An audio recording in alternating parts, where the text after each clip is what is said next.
Welcome aboard, explorers! Here at Exploring Gender, we answer the important questions like, how come every time you come around my London bridge wanna go down? My London? London?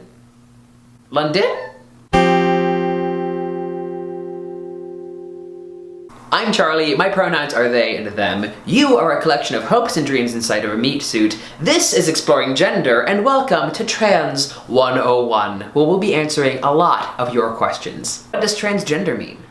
What is the gender spectrum and gender dysphoria? Charlie, why are you so obsessed with words? And many more.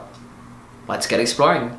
What is gender identity? Gender identity is one's internal experience of gender and is different from their biological sex. A person's biological sex is determined based on a variety of factors, from their external reproductive traits like genitalia to our understanding evolving of chromosomes.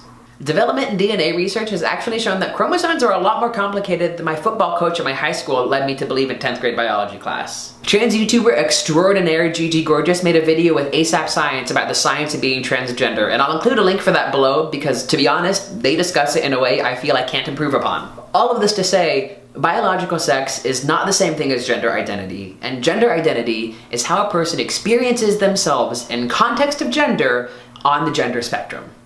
What is the gender spectrum?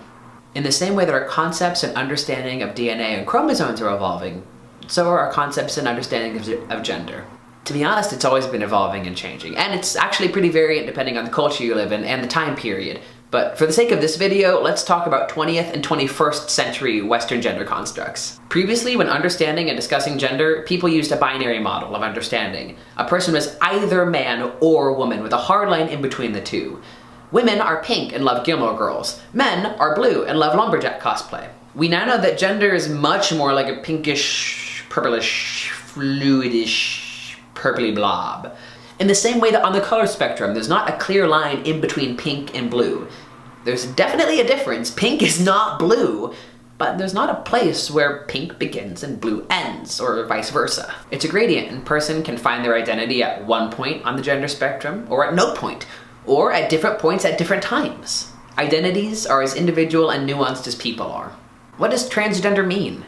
What does cisgender mean? A transgender person is one whose gender identity does not align with their assigned birth sex. Trans being a Latin prefix for on the opposite side of, cis being a Latin prefix for on the same side of, a transgender person identifies on the opposite side of their assigned birth sex. A cisgender person identifies on the same side as their assigned birth sex, aka most of the population.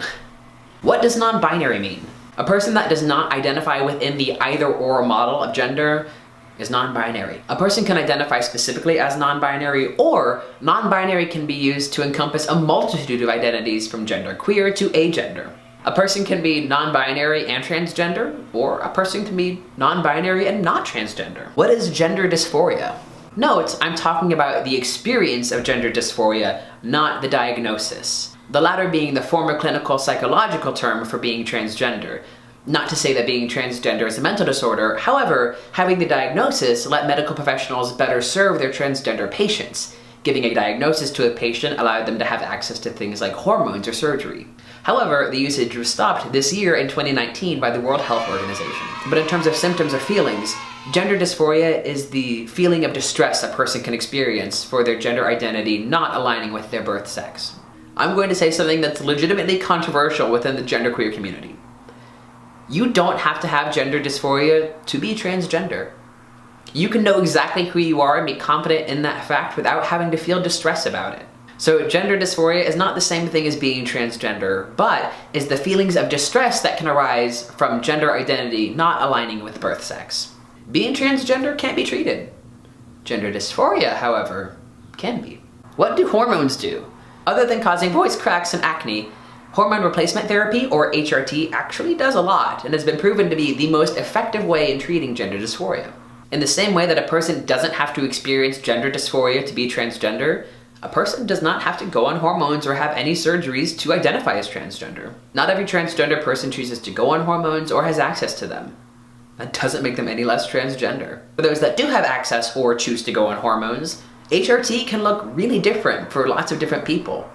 Like any medication, it can vary based on dosage, administration, and different hormones are involved if the person is a trans man or a trans woman.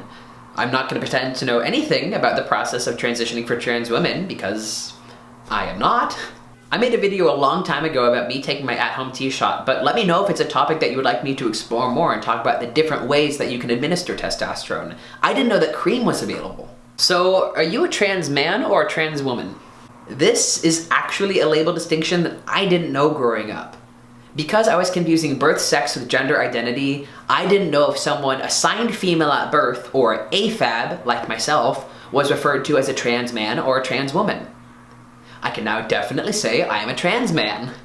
The label is derived due to the person's gender identity, not what someone called them because of their infant genitalia. Why are there so many labels? Labels help people name things from within. I could have saved myself a lot of years of confusion, depression, and alienation within my own body if I had known terms like gender dysphoria or that trans men existed. Learning words like non-binary and gender spectrum didn't suddenly kickstart a series of changes that otherwise would have been impossible that radically changed me as a person. It helped me name the experiences I was already having, and it allowed me the pleasure of meeting myself for the first time. If the sudden awareness of a nuanced language for gender is confusing or overwhelming, that's okay. That might just mean that you've already found the labels and language that work for you, and that's fantastic. So allow other people to feel empowered to explore their own language so we can bring the best versions of ourselves to the world. Like this video if you learned something, click subscribe to continue learning. Exploring Gender works incredibly hard to provide you with the most comprehensive and useful resources for the transgender and non-binary experience. Reminder that the gender spectrum infographic is below. These are just a few questions that random strangers have asked me at parties and my job. Comment below for a safe and healthy place to become one of those random strangers asking me questions. Your questions let me know how I can best provide for you. And of course, none of this would be possible without your support. Follow us at I'm Charlie Baker on Instagram, Exploring Gender on Facebook, grab some queer pride gear here just in time for Pride Month at the Exploring Gender shop, become a patron for exclusive content, including updates on the soon-to-be Exploring Gender website, where you can find all of this fantastic info from infographics to videos to articles that I find cool and inspiring, all in one place. Until next time, be the love you need in the world. Goodbye!